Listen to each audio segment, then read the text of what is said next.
Vamos a ver, la virtud de la semana es responsabilidad. En realidad, responsabilidad es una palabra nueva, no existía hasta hace unos cuantos años y nace en la historia, en el contexto del gobierno. Antes de pensar en responsabilidad, se pensaba en agencia moral o en casos de culpa. Es decir, antes de que existiera la palabra responsabilidad, la forma en que se abordaba era cuándo puedes atribuirle culpa a una persona y cuándo no puedes atribuirla. Y entonces cuando hablamos de responsabilidad, estamos hablando de nuestro juicio sobre cuáles son nuestros deberes y qué es correcto e incorrecto, sobre nuestro compromiso, la iniciativa que mostramos hacia esos deberes y nuestra actitud cuando fallamos. Pero más importante, porque estamos hablando acerca de cuándo puedes atribuirle a alguien culpa, ¿sí? Estamos hablando entonces de por qué hacemos lo que hacemos, por qué actuamos como actuamos. Blaise Pascal dice, todos los hombres buscan felicidad, esto sin excepción. Cualesquiera que sean los medios que usen, todos tienden a este fin. Nunca darán ni el menor paso si no es hacia este objetivo.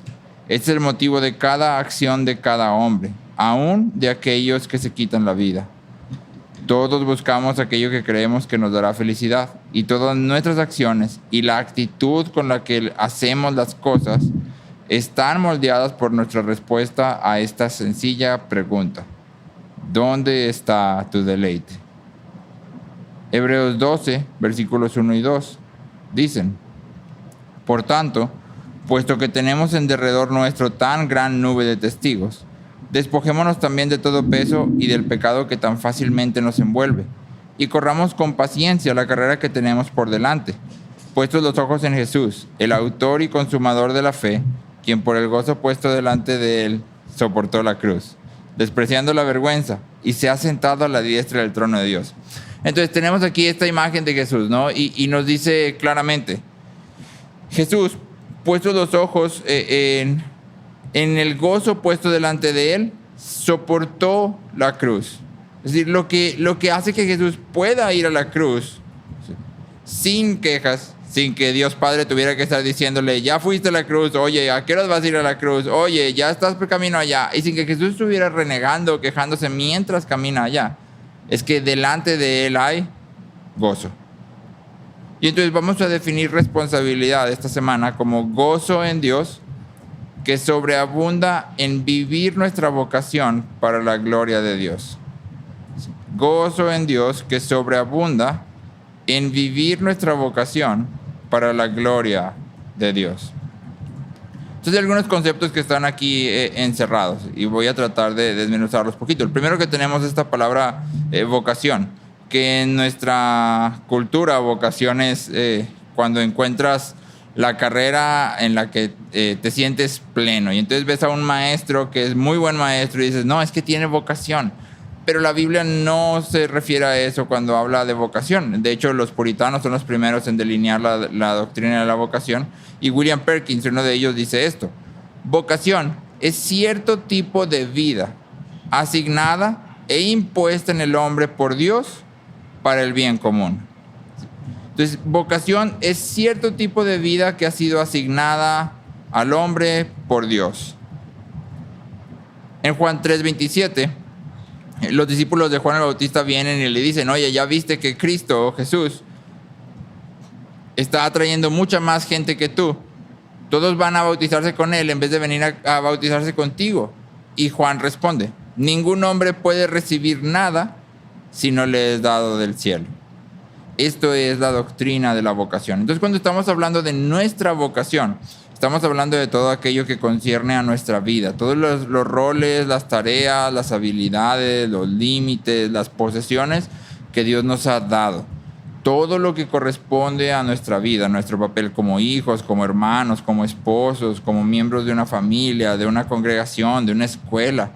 Sí, todas las cosas que han sido puestas en nuestras manos, nuestros juguetes, nuestra ropa, celulares, coche, casa, finanzas, dependiendo de la edad en la que estemos, todo eso es parte de nuestra vocación. ¿Sí? Pero nuestra definición comienza diciendo gozo en Dios, gozo en Dios. Y otra forma de hablar de gozo es hablar de deleite, que era la pregunta que hacemos al principio. ¿Sí? La forma en que actuamos y la actitud que tenemos respecto a las tareas depende de dónde está nuestro deleite, de dónde está nuestro gozo. En Filipenses 1:21, Pablo dice, pues para mí el vivir es Cristo y el morir es ganancia. Para mí el vivir es Cristo y el morir es ganancia. John Piper comenta este versículo esto. Cristo debe ser una satisfacción tan grande y profunda que si pierdes todo lo que amas y aún pierdes tu propia vida, pero eso te da más de Cristo, entonces lo cuentas como ganancia. Si pierdes todo lo que amas y aún pierdes tu propia vida, pero perder todo eso te da más de Cristo, entonces es ganancia. Y entonces cuando estamos hablando de deleite o de gozo en Dios o en Cristo, estamos hablando de que en Él encontramos nuestra máxima satisfacción. En Él está todo lo que necesitamos. No venimos a Dios como un medio para obtener otras cosas, sino que venimos a Dios porque anhelamos a Dios. Por eso el salmista dice, tú eres mi porción sobre la tierra, fuera de ti nada deseo. Fuera de ti nada deseo. Y cuando sopesamos o consideramos esas palabras, lo cierto es que para muchos de nosotros esto no es verdad. Deseamos a Dios, pero deseamos otras cosas junto con Dios. Y entonces es por eso que cuando vienen responsabilidades, muchas de estas las evitamos, las dejamos o las vamos posponiendo, o cuando las hacemos de mala gana, porque estorban lo que yo en verdad quiero, aquello que en verdad tengo deleite. Si mi deleite está en Dios y yo sé que Dios me ha asignado cierto tipo de vida, una vocación, entonces yo voy a tomar esa vocación y la voy a realizar con alegría, porque me la ha dado aquel en cuyo todo mi deleite está. Y luego estamos hablando de este deleite en Dios, transforma entonces la vocación en la que nos ha sido dada y ahora la vivimos para la gloria de Dios. Ya hemos definido antes gloria. Gloria es la expresión externa de la plenitud interna de Dios. En otras palabras, la gloria de Dios es el esplendor externo de su belleza y su grandeza intrínseca. Es el esplendor externo de su belleza y de su grandeza. Entonces, cuando estamos hablando de glorificar a Dios en todo lo que hacemos, en nuestra vocación, estamos hablando de participar de ella de manera que proclame el infinito valor de Dios. La pregunta entonces aquí para ti y para mí es, en todo lo que Dios nos ha dado para hacer, como trabajadores, como papás, como esposos, esposas, mamás, hijos, hermanos, hermanas, miembros de la congregación y demás roles que puedas tener, cuando tú desarrollas estas responsabilidades y de la forma en que cuidas y usas los bienes que te han sido dados, la actitud que tienes y el uso que le das proclama el infinito valor de Dios. La gente que ve cómo participas de estas cosas puede ver que Dios es bello, glorioso, grande, misericordioso. Es imposible comer o beber, como lo dice Pablo, para la gloria de Dios si nuestro deleite no está en Él.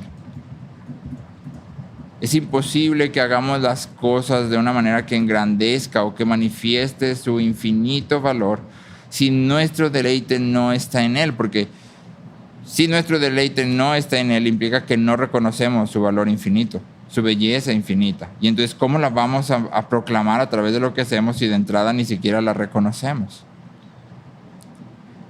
Y hasta este punto, si hemos estado poniendo atención, deberíamos de sentirnos confrontados, porque lo cierto es que participamos de muchas de nuestras actividades sin proclamar el infinito valor de Dios.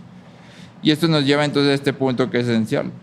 A fin de que nuestro deleite esté en Él, tenemos que depender de Él. El salmista dice en el Salmo 4, versículos 6 al 8,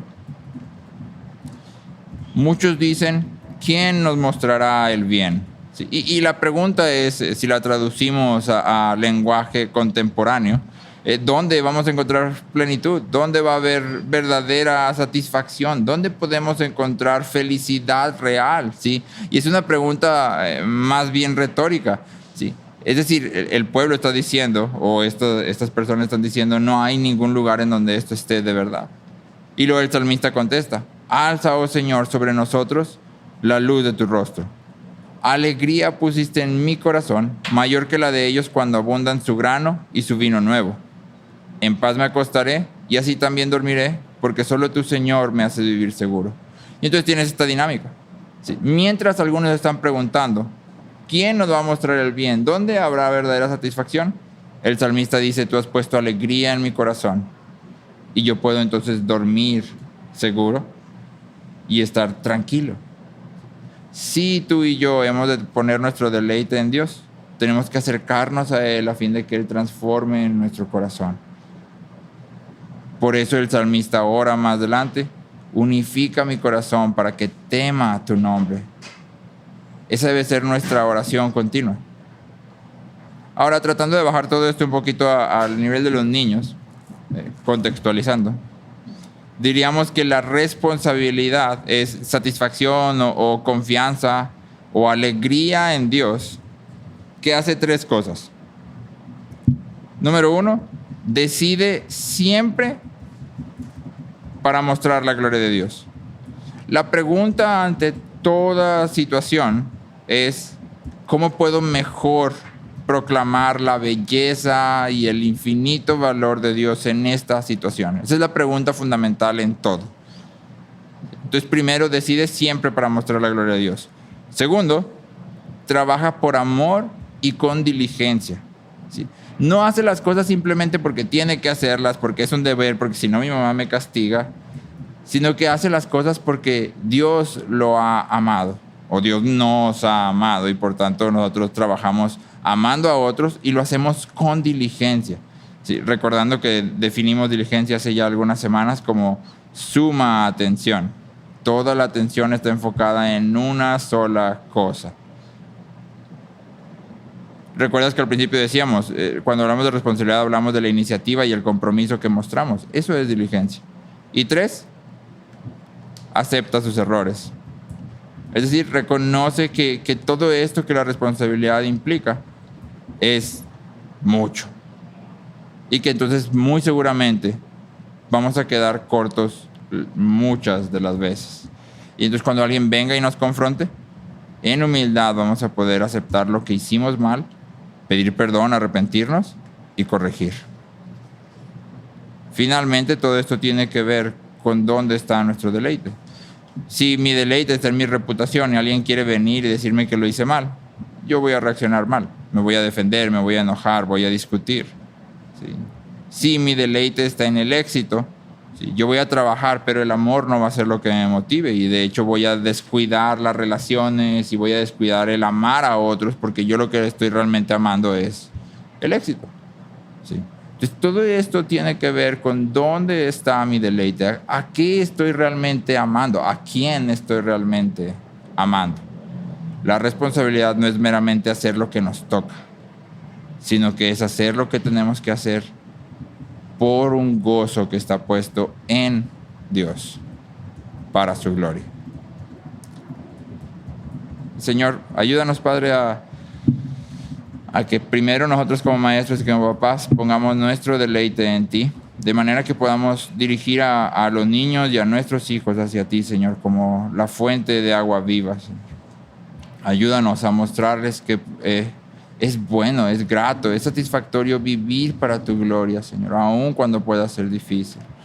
Ayúdanos a predicar la palabra fielmente, Señor, y que en tu misericordia tú traigas convicción de pecados a sus corazones, Señor, y ellos puedan acercarse a Cristo en arrepentimiento y fe. Te lo pedimos en el nombre de Cristo Jesús. Amén.